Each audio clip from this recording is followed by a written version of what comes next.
Hello, welcome, good morning. Make some noise for yourselves for being here bright and early on time. Thank you so much. Alien Rangers are the best. I am Clayton Thomas, CT. I am your moderator for this event. I am so excited to be back, seeing you guys in person after 4 long years. We are celebrating 29 years of Power Rangers. Make some noise for that right now, ladies and gentlemen. It is such a pleasure. I'm so grateful to be next to these legendary Rangers to my left. As a matter of fact, this panel, as you all know, is the Alien Rangers. Alien Rangers, make some noise! Now, because this is so early in the morning, we do not have nameplates, so I would love to go down the line. Everybody introduce themselves and their character, please, because we're about to be celebrating you guys for the next hour. Let's start with this legendary gentleman to my left. Hi, my name is Big Bang Michael Laskey. You know me as Young Rocky. And first of all, thank you for moderating, because if you follow me on social media at all, you know I need to be moderated, so. Regularly. Of course. It's all you, go ahead and introduce. Oh, I'm sorry. I'm Alan Palmer. I played Corcus the Black Alien Power Ranger. And I'm David Bacon. I played Arico. The red one. And I'm Jim Gray. I played Tidius, the yellow Power Ranger. This is amazing. First, let me ask you guys, well, before I even get to you guys, let me tell everybody in the audience, when I tell you I enjoy talking to the Rangers, I know that you guys have questions as well, so I always like to be kind and courteous to everybody who has a question. So, in a few minutes, I'm going to have everybody line up who has a question. I want everybody to be able to get their question asked, and we're going to have a good time. Good? Yeah. All right. So first, I have to ask you guys, man. We're coming up on 29 years, almost 30 years of Power Rangers. Alien Rangers, to me, was one of the first, it was like a backdoor pilot spin-off series, and the way you guys got into it was so smooth.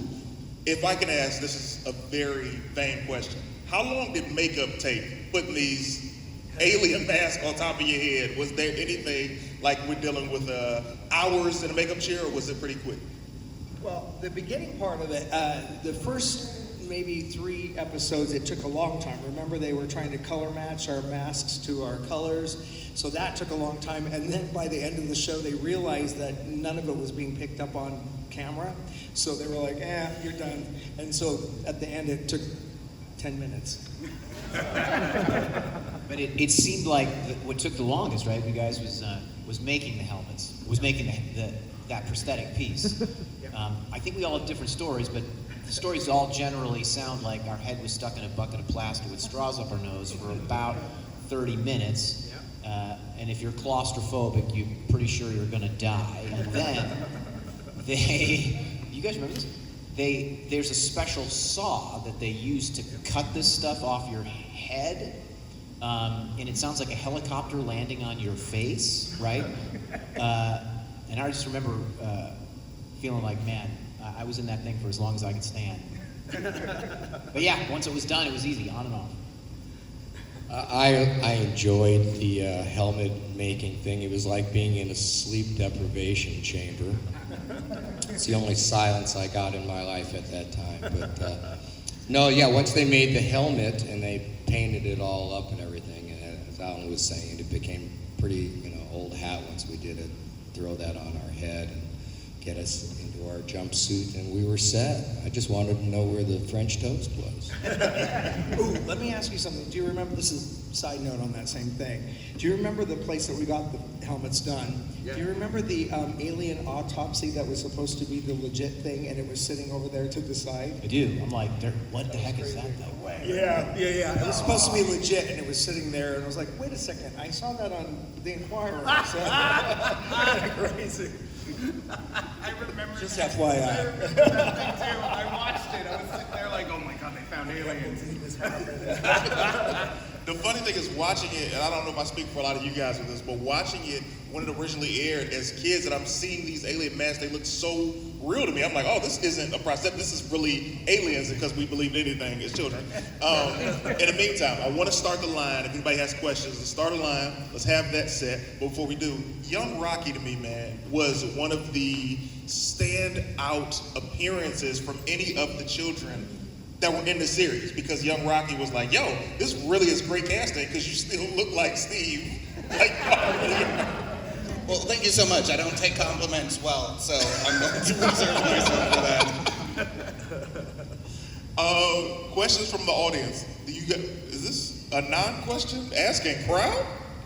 They just want to hear us, man. I love it. What I want to know, if it's okay with you, I don't mean to take the microphone for you, because I was under the understanding that you guys had come from a strong theater background. Is that correct? Like all of you guys, right? I was so intimidated on the set with you guys because I'm like 11 years old at the time, and they were like, oh, we brought all these like really cool theater actors to play like, you know, your surrogate rangers.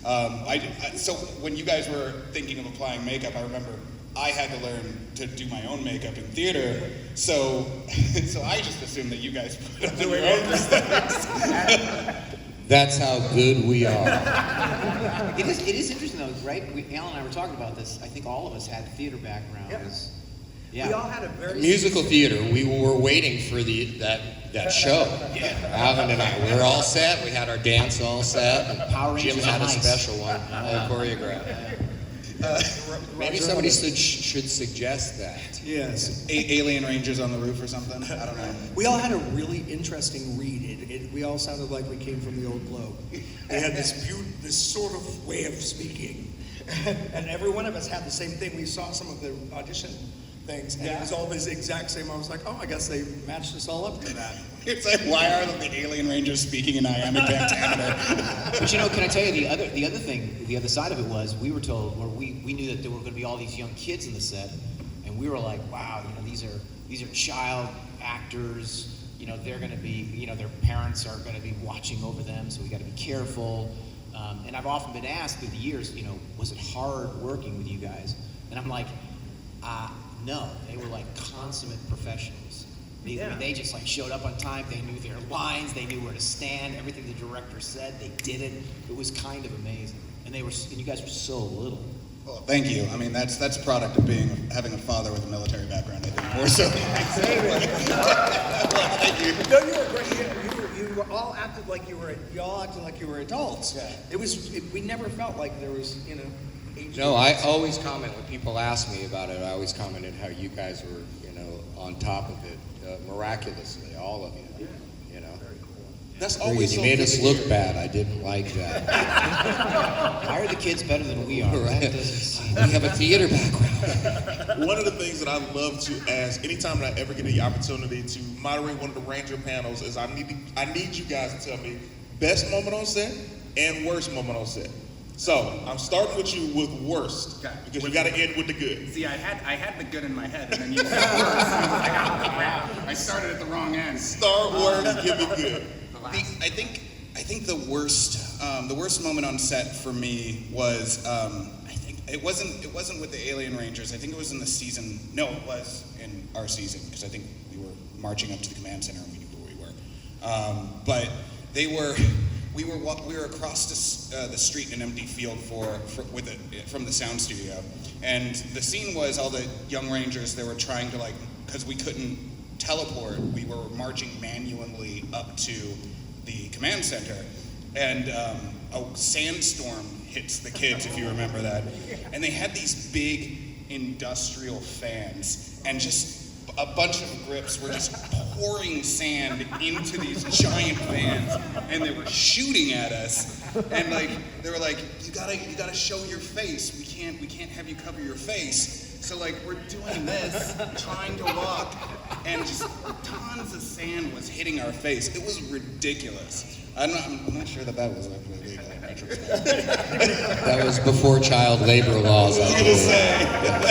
1929, we shot that show. It was the 90s. It was all right. It was the 90s and it was non-union, so they get to do whatever they want.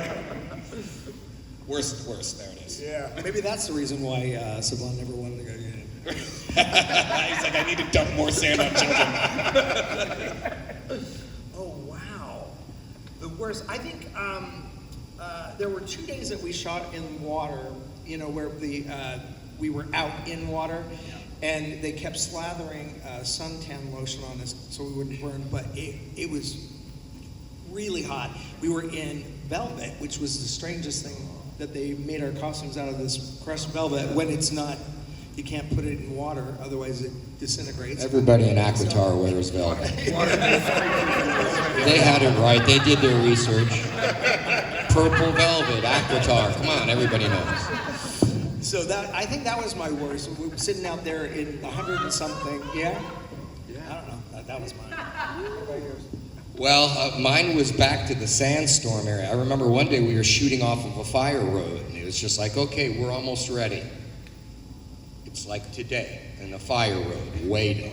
It was hot as hell, and it was one of those days, I don't know what was happening with the crew, but, where's my French toast? We got something about the sun, please, but, no, a lot of good days, though. Yeah, I gotta tell you, there were really no bad days. I'll tell you one of the weirdest moments for me. I don't know if you guys remember this. Remember when you found out you'd been cast in the Power Rangers? So let me ask you something. If you got cast in the Power Rangers, what would be the first thing you'd want to know after they said, "Hey, you're on the Power Rangers"? What color? Exactly. What color? What color are you? Because I might turn it down if it's That's not right. yellow. And I said to my agent, I'm like, this is amazing. What color am I? And I could hear paper shuffling. And he goes, oh yeah, you're yellow. Did you get that phone fixed? Yeah. And I'm like, am I wearing a dress? What's that? And I'm like, that can't, right, exactly. That's some old Shakespeare stuff right there. Yeah. I said, can you check it again? Because I'm pretty sure the Yellow Ranger's a chick, and so it's gotta be. He's like, I can do the paper shuffling. He's like, no, you're yellow. So it was puzzling. Although, what's cool is I was the first guy apparently to be the Yellow Ranger, so that's kind of cool, right? I'd say, a memory just came screaming back to me that I haven't thought of in 30 years when you guys were talking about worst days. I remember as a kid, there was a scene where you guys were eating popsicles, and you guys had to eat a ridiculous amount of popsicles. And I remember when you guys started it off, I was like, oh, cool, man, popsicles, it's hot out, right? As a kid, and then they keep filming you eating more and more popsicles in ridiculous alien ways.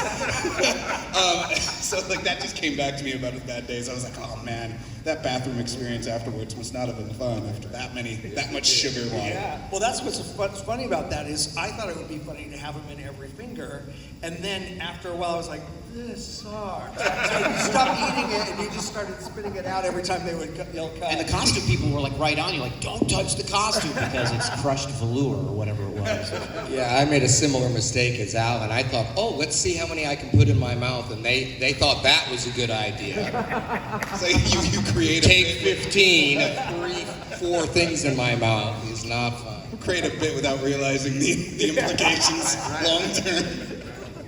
I never thought about how hot as a kid, of course we're watching on TV, so I'm like, oh, these are beautiful costumes. Yeah. But y'all were sweltering in these costumes.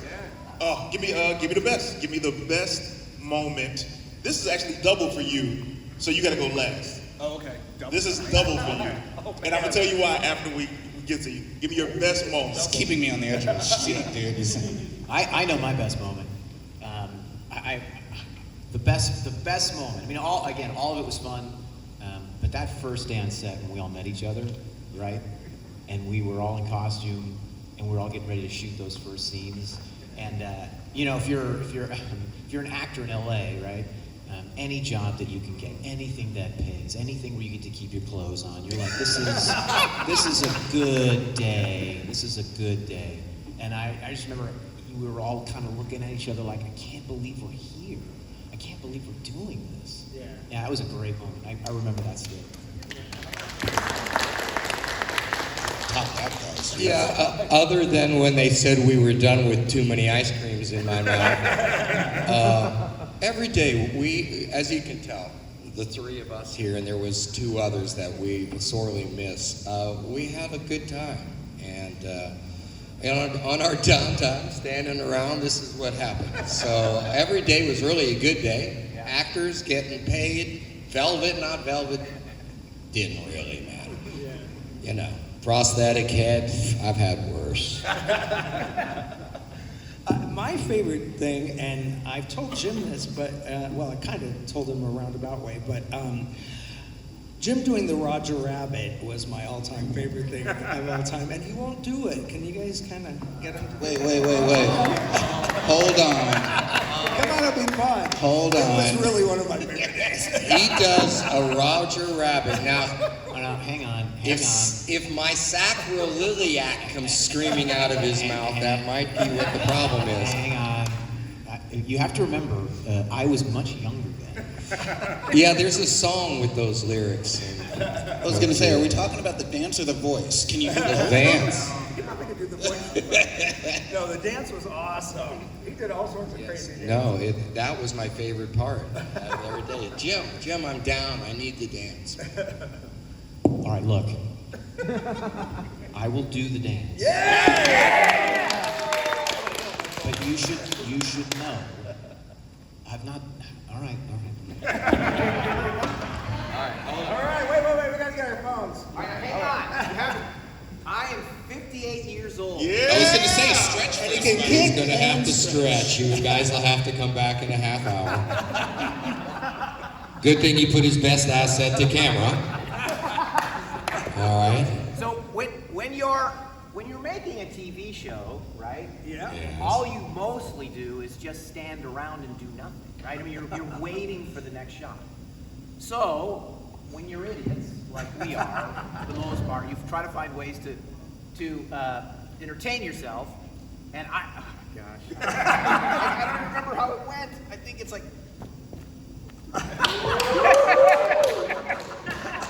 That man's hips don't lie.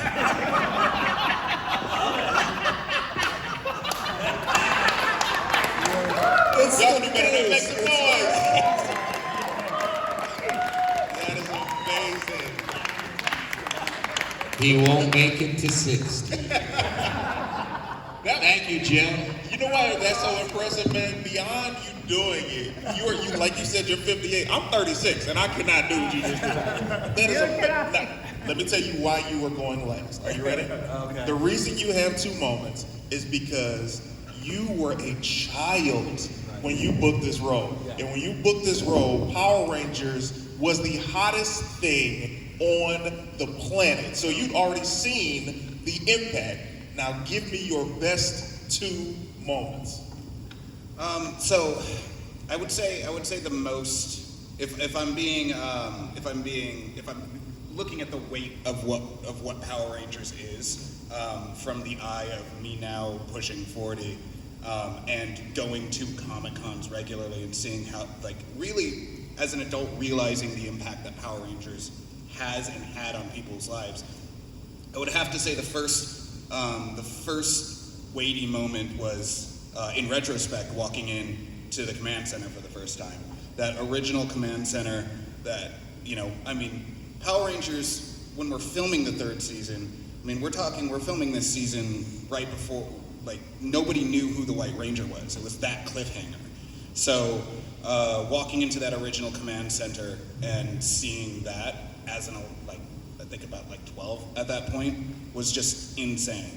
And the dedication and the stick-to-itiveness of not being able to touch anything. Because imagine walking into that place and telling a 12-year-old that you cannot touch a button. Stay on your mark, Mike. Don't do anything else. Otherwise, you're going to be in trouble. That was the big one. The second one, I would say more from a kid's point of view, just not looking back as an adult, would be they shut down Raging Waters Water Park for us to film that entire water scene, or that whole water park scene. I think it was Attack of the 50-Foot Bulk, I think is what the water water one was. And I, as a kid growing up, literally here, like 20 minutes away from here. We saw the Raging Water commercials all the time. I had never been to Raging Waters, so I was excited to go. And then they shut down after production. They were nice enough to turn on all the rides for just us 5 kids, and we had to be escorted by a lifeguard everywhere. But it was just like going down water slides, no lines, nothing. It was such a cool experience. It didn't matter that it was actually 50 degrees, and the only reason they were able to rent out the park was because it was in winter. We were shivering, and we're like, we're going down again. That is phenomenal, man. Like it's like the hindsight is so crazy. I'm looking back because now all of us, you guys already knew because you were in theater, but it's like now, like he and I, like as you don't know the prices of things, and you don't know why you get such a good deal. I didn't even think of that.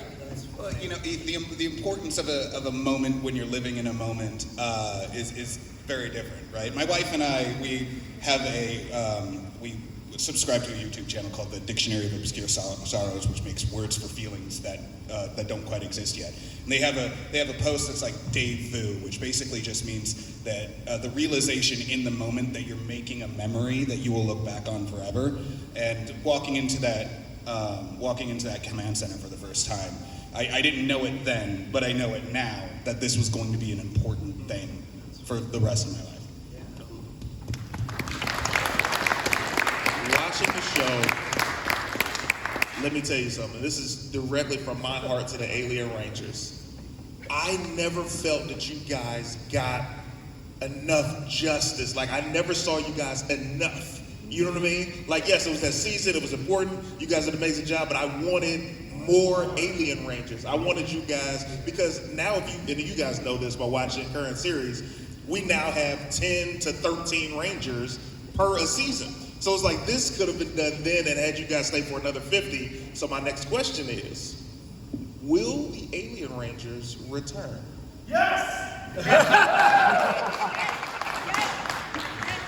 Chaim Saban, everybody.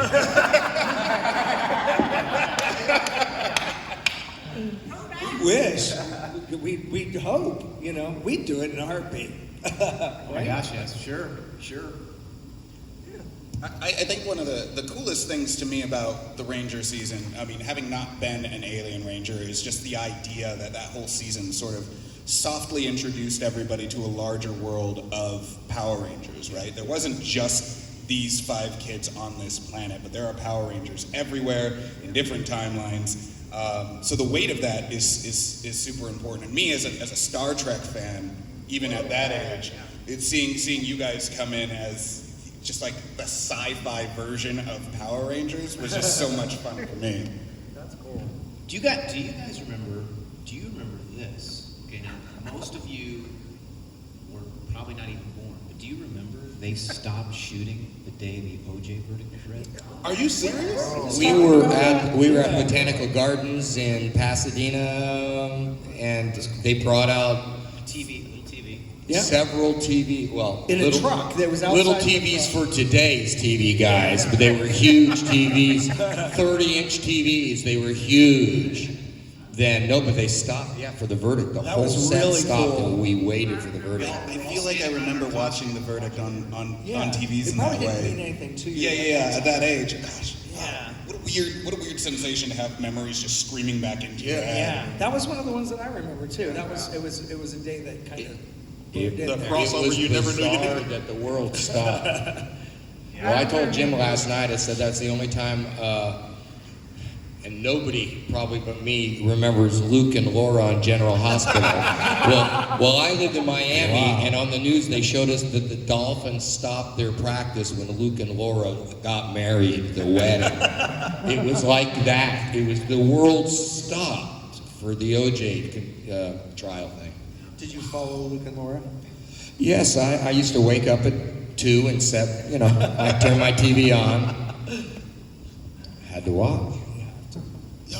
It's like, here's the thing, man, and I give so much credit to Saban. I know he receives a lot of flack. I give so much love and respect to Saban for doing what he had done and creating what he created to impact not only us in America, but literally countries and generations of Power Rangers. When you look at the Alien Rangers, the concept, just like Mike said, it's like they're alien Power Rangers when we just got told about it being a magical power for humans, let alone aliens to come to this planet. So my question is now, what impact have you guys seen from your work beyond just conventions over this past 29 years?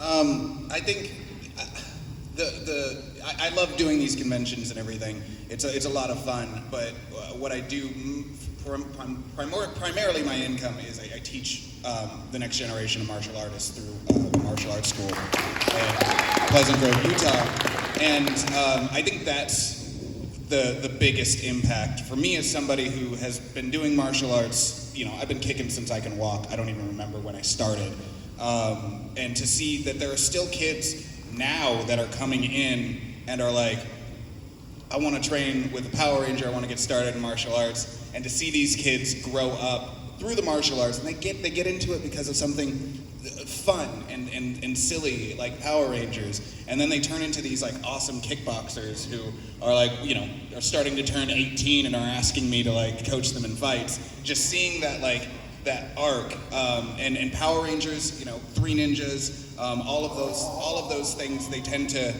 they get people excited to do something, and then once they're in it, they turn into these just amazing badasses. And I think that's the impact for me as somebody who loves martial artists that I see the most on a very regular occasion.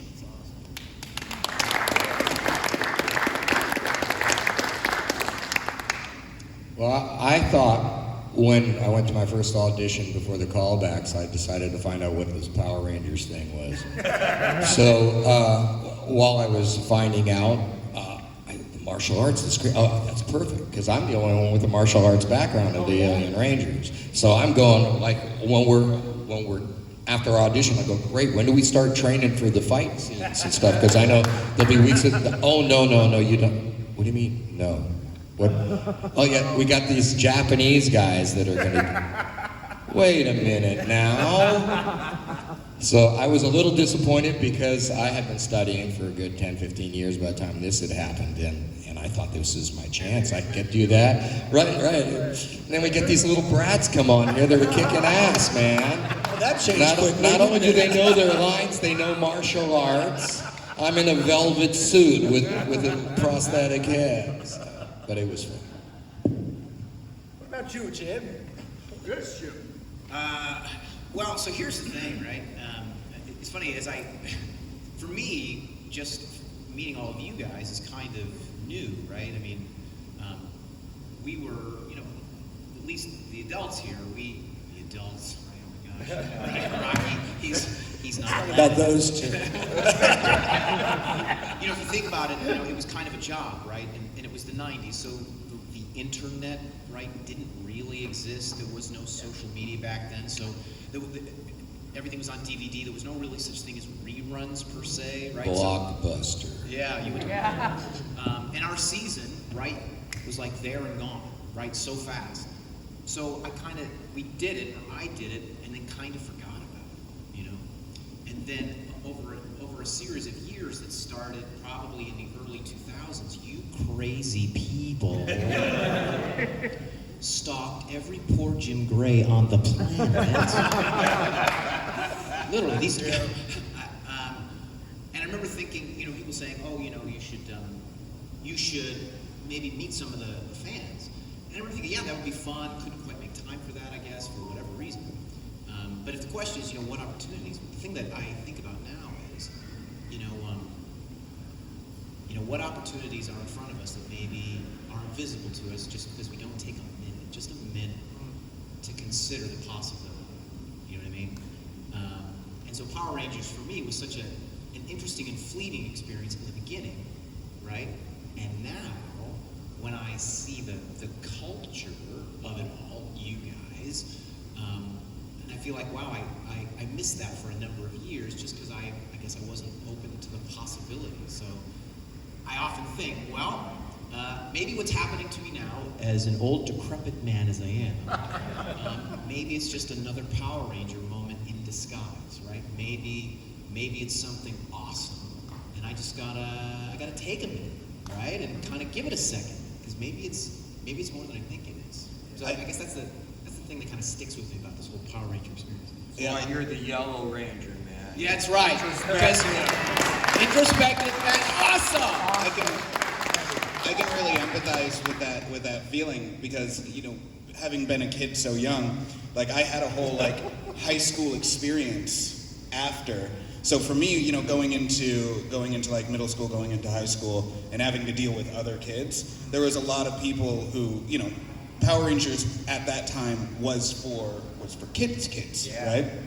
So going into high school, it wasn't like a cool thing to say that I had done. It was very much people making fun of me all the time for saying like, oh, it's like it's the Red Ranger and everything. And now I'm an adult again, and it's cool again. It's just weird how like it was cool. It's totally cool. And then it was like now everybody loves the fact that I was part of Power Rangers. True.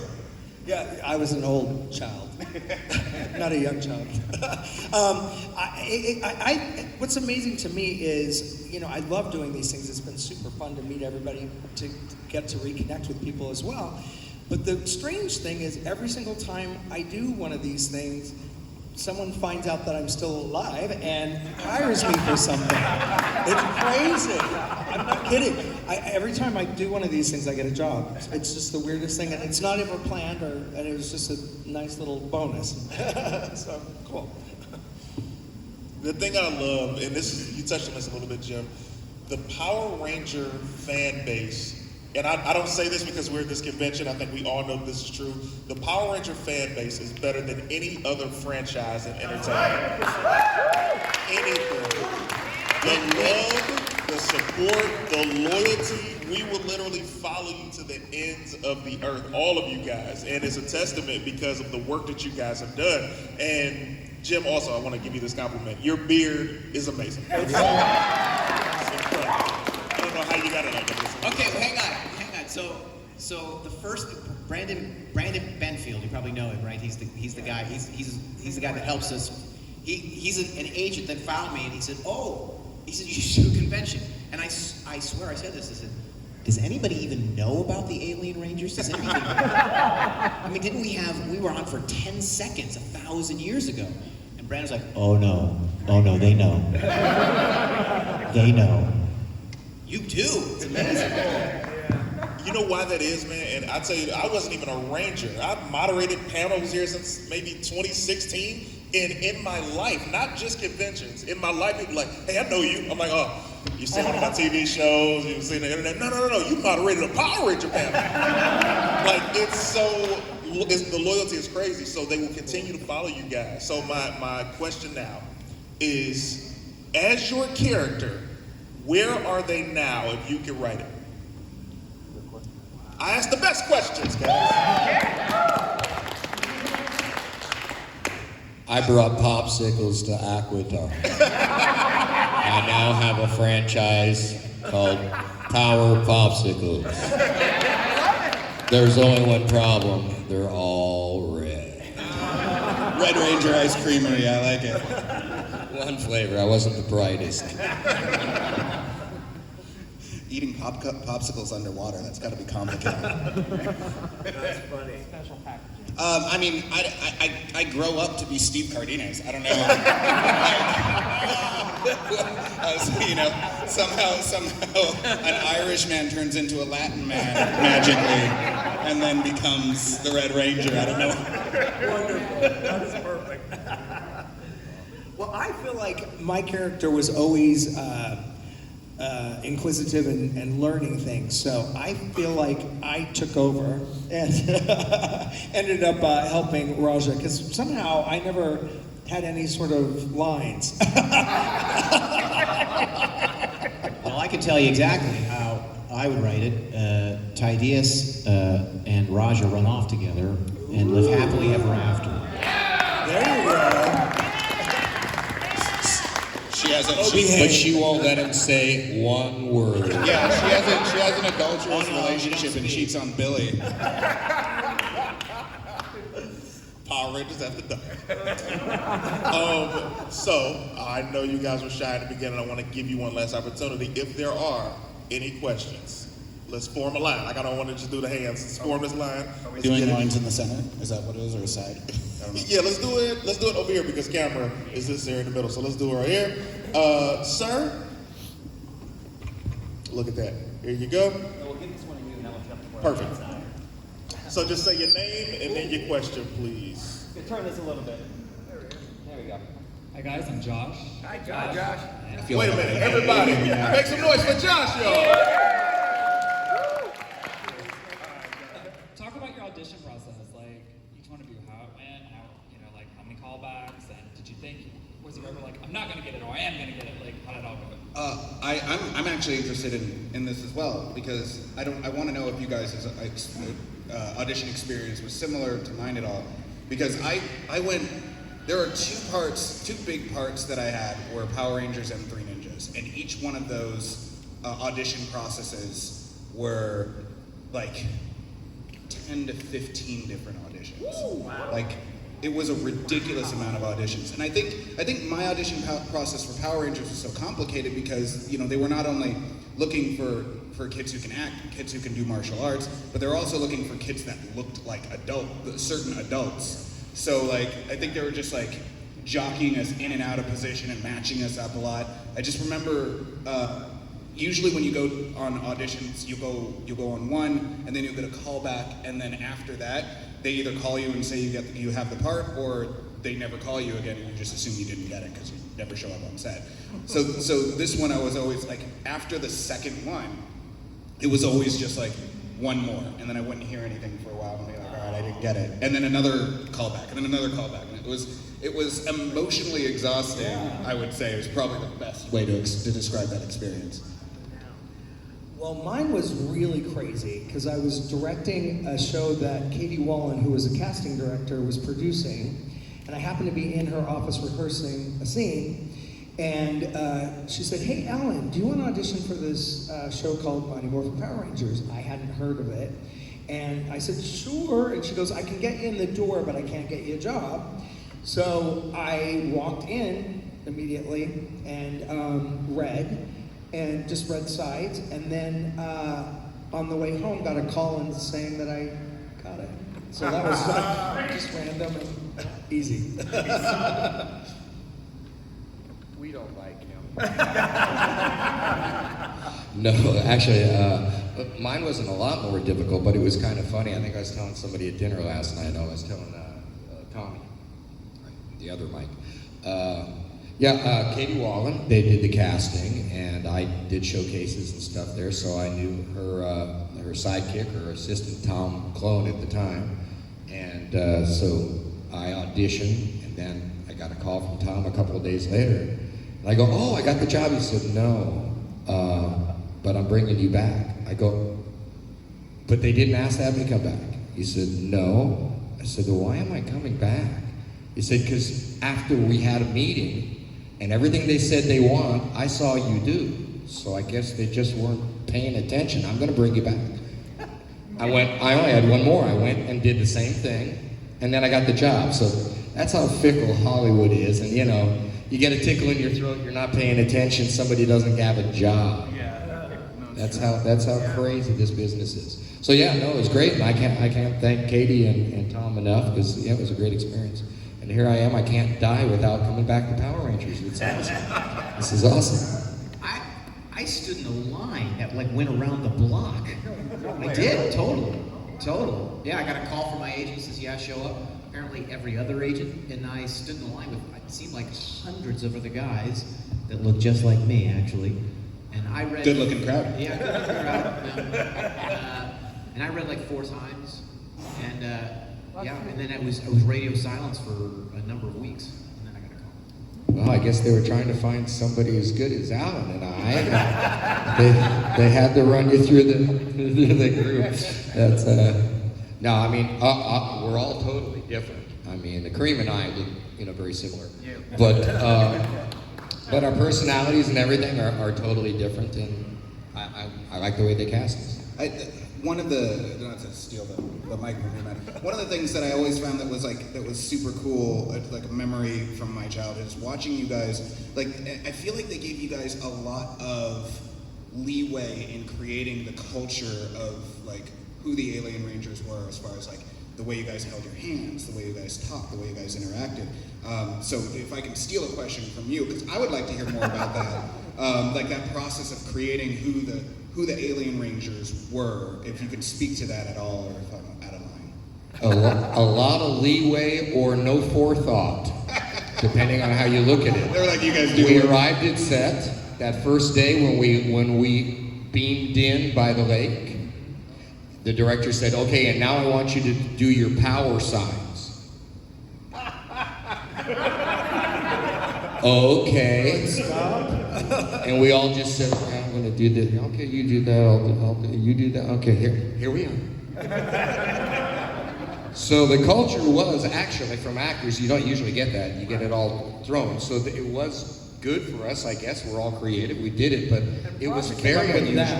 Raja came up with Yeah, this right, cool yeah. thing. It was a process of like experimentation, like literally on set in costume, kind of talking it through. Well, what if we did this? What if we did that? What if we did this? Kind of worked it through, and then kind of showed the director what we had, and he's like, "Good." And this is like, it meant love, but then when we were all together, it made a star. So it was kind of a cool thing, and I really liked it. I do remember one time on set we were all putting our hands in, and you guys were supposed to do like your own version of, you know, that stereotypical everybody's hands are on each other thing. You guys came in with that star, and then they were like, "Oh, we can't shoot it from that angle," so they ended up going with a whole, them not knowing what that means. I remember Raja was like, we all put our hands in, and she was like, she touched it for a second. She was like, this is weird. Why are we all touching each other? Yeah, we had our powers for over a millennium. The footnote said when we got the job, but we didn't know how to meet other species. Makes sense. That was it. Yeah, we were supposed to. We had our. We're from another planet, a water planet called Aquitar. We had our powers for over a millennium. We had been guardians of the universe elsewhere, and had come to this planet because the Power Rangers on Earth had been met with evil and had their powers taken away, and they had to go through the process of the geocrystal process to getting their powers in the quest, and that was what our process was about. And then, yeah, and that's while they had the big kids in New Zealand making the movie. And I thought, well, that's brilliant. Thanks for the job. Which, by the way, they would never give you that much information nowadays at auditions. They would just say, all right, these are lines. Yes, ma'am. It was the 90s. After you, buddy. What's your name? Hi, my name is Liam. All right, say your name again. Hi, my name is Liam. Liam, make some noise for Liam! My question is mostly for David, but also for you guys as well. Hold it. We're being joined by another Alien Ranger. Ladies and gentlemen, make some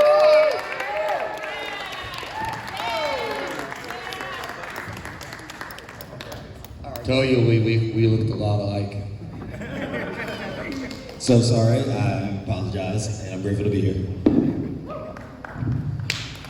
So, piggybacking off of what Jim said earlier, I know that you said that you didn't really know the show at all when you got cast, but what was it like finding out that you were going to be the Red Ranger, and then learning that the Red has been the lead for the whole series, like the lead Ranger, and then it's like, wait, the Red's not the lead for our team. What was that like, finding out your color, and then the rest of y'all as well, like, what that was Yeah, like? now that Karim's here, I can address that.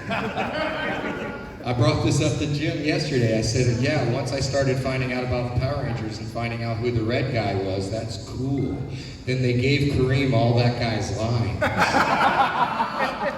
I'm going, what's up with that? He's Black Ranger. I'm Red Ranger. Black Ranger.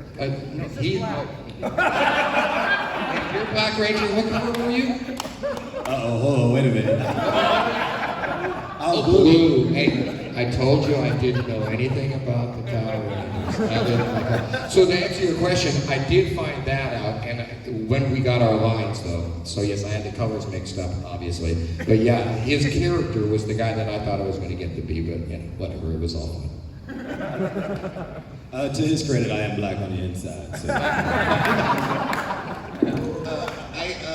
Since sort of that in that process of Mighty Morphin going into Zeo, right? Like we were off finding Zeo crystals. What was really interesting to me is how much behind the scenes people's colors were shifting around for the new Zeo Rangers. Like when I was filming in that volcano, I thought that I would be the Green Ranger. I was getting the green Zeo crystal, and I was like, "Cool, the Green Ranger," right? Because, like I was saying, we were filming in that transition from nobody knowing who the White Ranger is. So I was like, "Oh man, I'm gonna be the Green Ranger," and then they switched it over to the blue, and I was like, "All right, well, you know, it's still cool, but I don't get a power shield or anything." How are you, man? What's your name? I'm Will. Hey, Will. Make some noise for Will, everybody! It's Will, ladies and gentlemen. First, I want to say it's great to you guys finally have your own panel. It's about time. That's about it. And you guys are going to be my first question at MorphiCon. Nice.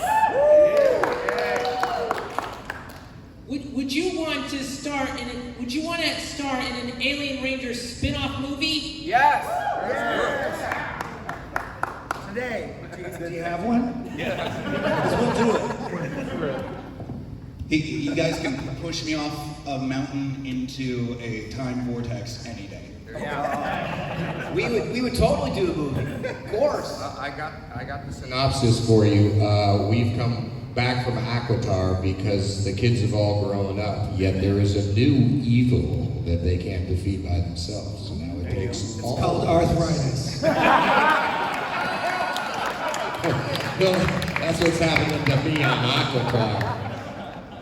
Great question, man. Thank you so much. We want to hear from Karim. All right. Well, first of all, I appreciate being here. I think to answer to your question, you know, our fearless leader, Delphine, who couldn't be here, but definitely here in spirit, you know, doing a movie to be able to share the screen with these amazing actors, both the young ones who are now older now, and our illustrious, amazing leader would be a fantastic experience. So thank you for even asking the question. Appreciate that. Thanks, Will. Oh, speaking of which, can we do this really fast? Can you all wish Raja well? Just say, get well, Raja. I'll do it in 3. Ready? 1, 2, 3. Get well, Raja! Thank you. How you doing, man? Oh, a beard to rival Jim. Beard fight. I literally cut off like 4 inches a day ago. What's your name, man? My name's Josh. Josh, everybody! First of all, I wanted to thank you guys for being here. I love your season. Thank you very much. And my question would be, when you guys signed on, were you of the understanding that you were going to get a full season, or was it always going to be the abridged season that ended up happening? I mean, I could go first. Go ahead. I mean, I was 11, so I could barely read. So it's weird signing contracts when you're 11. But that being said, the first time I was cast in season 2 in a 2-parter. So that's all I thought I was going to do when I first got cast. And then we shot that 2-parter episode, and then I went on my life. And then, like 9 months, maybe like a year later, my dad basically walks into my room and was like, "Hey, you've been cast on a season of Power Rangers." I was like, "Cool." I had no idea. Like, for me, I don't think I understood at that time like what a season was. So for me, it was just going on set and doing what people told me and memorizing my lines, right? So I don't think I had an understanding of what that meant at that time. Yeah, I think we all kind of have the same sort of thing. We just went on set and did what we did, but there was rumblings about us maybe doing a spin-off series, and so that kind of looked hopeful, and I think that's why none of us actually asked for our heads or costumes, because, you know, they destroy those things afterwards, and so wasn't sure, you know? Yeah, so I wish we would have asked if we could take something, because they had 2 sets of everything. Real quick, before you answer, and I want to get to everybody. You right there in the red. I make it my business that every panel, everybody gets to ask the questions they want. So get back in line and you're final question. Come on. But, go ahead. Give it to us. Yeah, like Alan, it was, as I recall, it was 10 episodes, 10 weeks. That was the contract. We signed it. Just happy to have a job. Just sort of, kind of figured that was what it was. I think on top of all of that, I mean, just to be a part of the Power Ranger lore, and the brand, and everything it represents, bringing a new spin, and Aquitian Rangers, Alien Rangers, but to be attached to such a powerful brand and experience and a group of people. I think for us, whether it's 10 episodes, 2 episodes, just to be a part of it and have all you people here remember just 10 episodes and yet having a panel and you guys experiencing and coming up to our booths and sharing what it's been like to experience what it is to be an Alien Ranger. I mean, I got my man in the front row right here representing. Give him some love right there. You can't do it with mask. Come on. He's surely just adopted what it is to be an Alien Ranger and a Ranger as well. So we just appreciated the experience. So thank you. Nice. Karim, I also hate that you still look like you did in 1993. How you doing? We're not jealous at all. Hey, how you doing? My name is Mike Fallon. Make noise! Question is, how does it feel looking back that your season is literally one of the most important seasons in cinema and media because you had the first ever female ranger, and she was the first white ranger to be a leader, but also a woman, and basically you set the example that leadership doesn't have a gender. And how do you feel the ripple effects of that been the last 30 years? I think that's what I love about, and I've always loved about the sci-fi genre in general, right? I mean, everything from the first season of Star Trek to even the Orville now, we get to explore concepts that seem just through customs that we've been building up in our society. We get to see that change up and have it not be a weird thing. And that's what I was excited about when I learned about these guys coming on set, was because I was such a sci-fi nerd when I'm still now obviously, you guys hear me talking about it, but I'm such a sci-fi nerd that it was a very exciting experience to go through. As 11 years old, I don't think I really understood the weight of that, but for me, going on set, I was like, yeah, that makes sense, man. We're in a sci-fi thing. I don't even know that Raja is technically identifies as female because it's a completely different race, and those are the fun things to explore in sci-fi. It was good to be a part of it. Good point. The only thing I wanted to add to that, there's so many aspects to what it is to be a woman, and I think it's this whole boss lady thing. The way Raja represented what it is to be a woman ranger with grace and compassion, a sense of sacrifice. The idea of, hey, these rangers are gonna come down and risk their lives, and her being the leader saying, hey, we're willing to do that for the sake of not only the rangers, but for the sake of humankind. So the ability to look past just okay, I wanna be this person of strength, where sacrifice and understanding and compassion and love and empathy are just as strong characteristics too, that she represented with a sense of sophistication and regalness and kindness. And I think who she is as a person, and I think that was exemplified through her character as well. Absolutely. Nice. That's awesome. How you doing? Nice to meet you guys. My name is Sabrina. Sabrina! I'm really excited. We just absolutely did not get enough of you guys on screen. My question is for Mike. You mentioned that you're teaching now. Yeah. So the question, would you be interested in returning to the franchise? Because it would be so great to see you as a character in your own right. Is it a mentor figure or something for the new season? Yeah, I mean, obviously it would be fun. I love Power Rangers. I love what Power Rangers has become, and as you said several times, I'm a sci-fi nerd, so definitely jump at the chance. I don't know how that would work technically now that I'm union, and I don't think it's not even. Well, you could probably go to New Zealand shoot because it's a different union, but okay.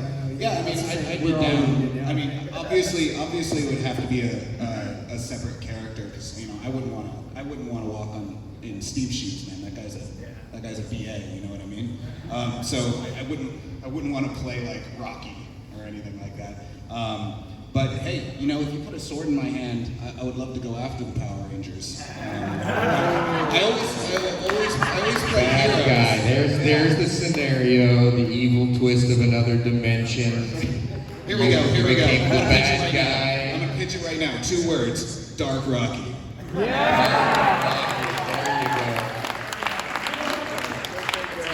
campaign, guys. Thank you. Our final question. Give it to us. What's your name? I'm Avery. Avery, make some noise! My question is, being in an industry that privileges youth with beauty, how did you navigate like the industry with your and find that courage to be able to either continue acting or find that courage just to be yourself as a Power Ranger or as a human? I don't think, obviously, I don't think I have as much of an issue with that as other actors do. But I think what I have gone through is being a child actor and then transitioning into an adult is always like a weird, especially like in the in-between, because everybody still kind of wants you to look like a child, but you look like an adult, so like you're going on weird auditions where you're like, oh, the script says 11 years old and you're 17, and like, you know, that's really weird. I think the way you have to do it is you have to find like the confidence in who you are and who you've become, and really try to project that as much as possible.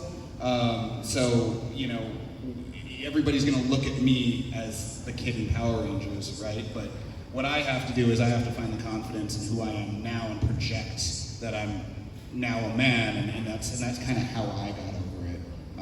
But that's the only way I can really identify with that sentiment. Avery, that's an amazing question, and it's the Hollywood 101. It's so tough to age.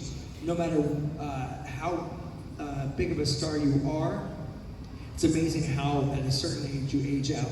Women especially, it's a really sad thing that like at 40, all of a sudden you become invisible. Men, we have a little bit more of a shelf life, but even, you know, as soon as we start showing a lot of signs of aging, there's a handful of people that end up becoming, you know, character actors that are able to continue on. And it's a weird thing. I don't know why age is such a weird, and I think it starts with youth kind of embracing older people and you know, and realizing that they're going to be there as well. So, you know, exactly. So embrace it and appreciate the people that are around you that have paved the way. It's a great question. That was awesome. I would say too, the interesting thing, if you don't fit the classical norm of beauty, the great opportunity is it encourages you to develop everything else. And then what's interesting is the sum total of all those things working together, society still just labels it beautiful. So you approach beauty from a completely different angle, which is far more sustainable than just the physical piece, which is here for a second and then more. I like that. Leaning into the skin. Well, TV today, we got to give props to, from commercials to shows. We see not the classic 18-inch, long-legged, skinny girl that was always there for decades. We have a lot of different people. There's a lot. I'm sure you guys see TV. There's a lot of shows that have more normal people. It's not just the sidekick anymore. They're starring from America. What's her name with the TV show that's a Walmart? You know what I'm saying? From Forever, right? Etc. There's a lot of stuff, and I love it. I love seeing the commercials, etc. So yeah, I mean, people give TV the boob tube. It rots your brain, but it has really helped society switch to a lot of acceptance by letting us see each other. It is the best time in history to be weird right now. It is. So, this is good. That being said, anyone know a good plastic surgeon?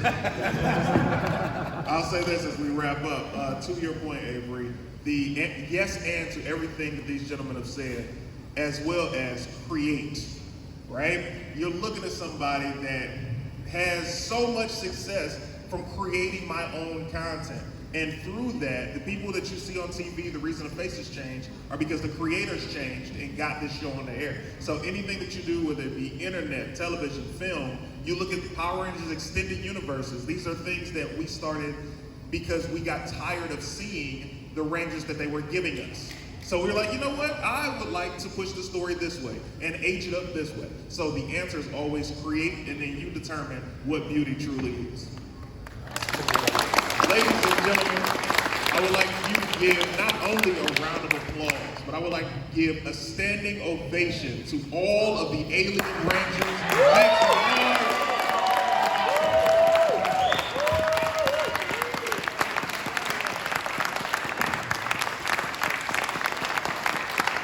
They will be out, visit their booths, walk up to them, try and get a picture, shake their hands, tell them how much they made you guys, because life is short. Always give people the flowers when you get an opportunity. As for us, we are out. I will see you at my 5 o'clock panel if you guys come to Mighty Morphin.